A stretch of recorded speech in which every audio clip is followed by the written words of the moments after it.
So you're going to Disney World and you want to know about FastPass. Let's talk about it.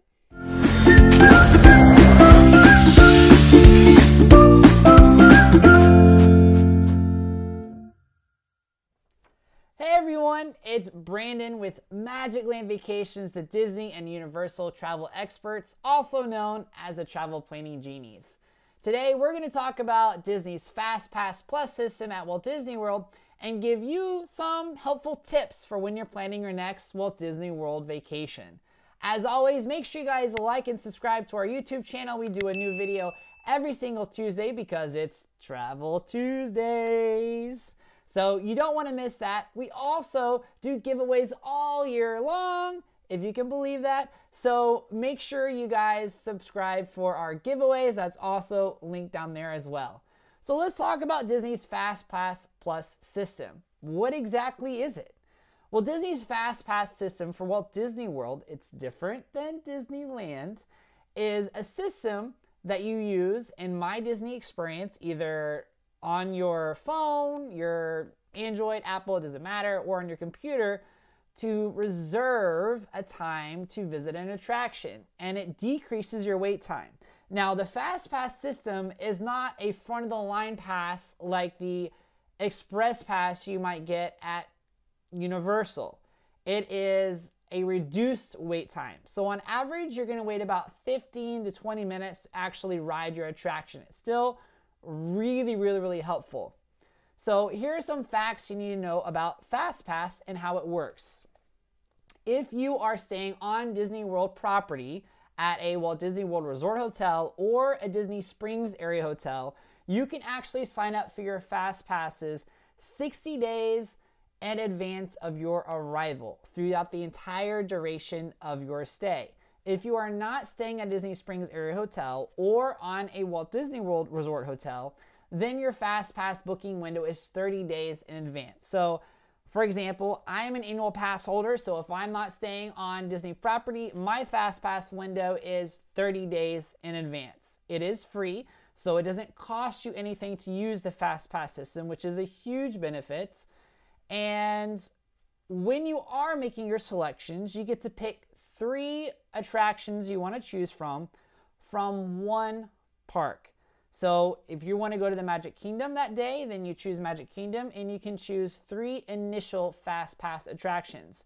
Now, for some of the parks, they actually have tiers, and what that means is you can only choose 1 attraction for that particular tier. So for example, at Animal Kingdom, you cannot choose both Avatar Flight of Passage and Navi River Journey. You have to select one or the other. For Hollywood Studios, you can't select Slinky Dog and Toy Story Land. Now, sometimes these things change. They change the tiers, but just be aware that in some cases that exists. Now, once you use your initial 3 Fast Passes for the day, you can add another Fast Pass, one at a time, for the remainder of the day. So if you go to another park and you're park hopping, let's say you started off at Magic Kingdom, you used all 3, you go to Animal Kingdom, you can add another Fast Pass once you arrive at Animal Kingdom. Once you use that Fast Pass, you can add another one. Now, the only exception to the 3 Fast Passes are for guests staying at a concierge level at one of the Deluxe Disney Villas or Deluxe Disney Resort Hotels, and the price for that is $50 per person per day with a minimum of 3 days. So basically for $150 per person for 3 days at the minimum, guests staying at a Deluxe Resort Hotel on concierge level service can choose 3 additional Fast Passes for additional of 6. They do not have to be at the same park. They can be at different parks. The only caveat is that you can't select the same attraction twice. So you can't get 2 Fast Passes for Avatar Flight of Passage. And there is no tier system for guests staying at that level that pay that additional fee as well. So if you have the money and you want to use 6 Fast Passes in a day, why not? Why not use it? Now, here's the question. How do you get the best out of the FastPass system? Well, let me give you a couple of tips.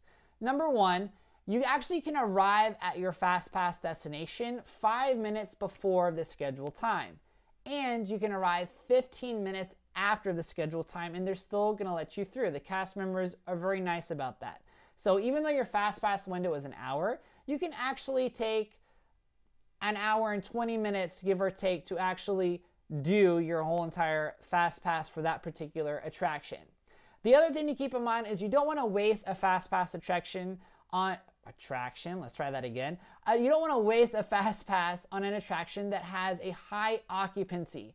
So basically any ride that has a people type mover situation, for example, Haunted Mansion or Journey of the Little Mermaid or Finding Nemo over at Epcot, you don't generally want to use a FastPass for those attractions because they're going to have a lower wait time anyway, because a lot of guests can see those attractions in 1 hour because they have a high occupancy. You want to book your FastPass reservations for rides that have a low occupancy instead. That's going to maximize the time that you can play and have fun inside the parks. The other thing you want to keep in mind is I, generally speaking, don't recommend using FastPass reservations for fireworks and for the most part, most of the shows.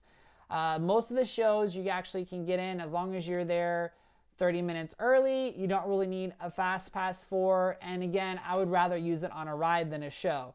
Plus, a lot of the shows have dinner packages or dessert parties, so if you really want a good spot, I totally recommend you going that route as opposed to using a FastPass. The only exception I might say for that would be Fantasmic, because a FastPass for Fantasmic actually does make a really big difference.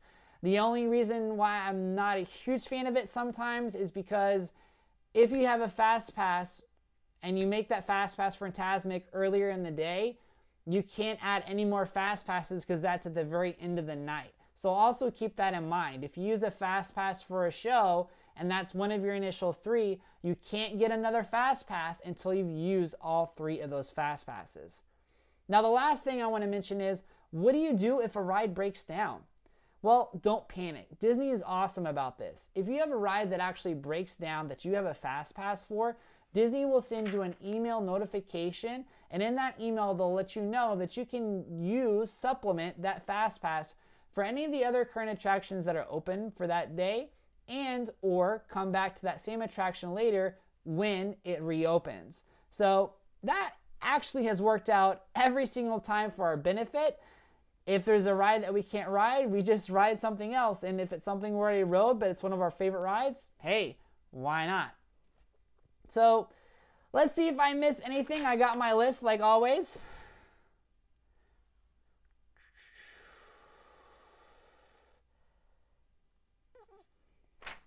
I covered everything on my list today. I'm going to pat myself on the back. I appreciate that.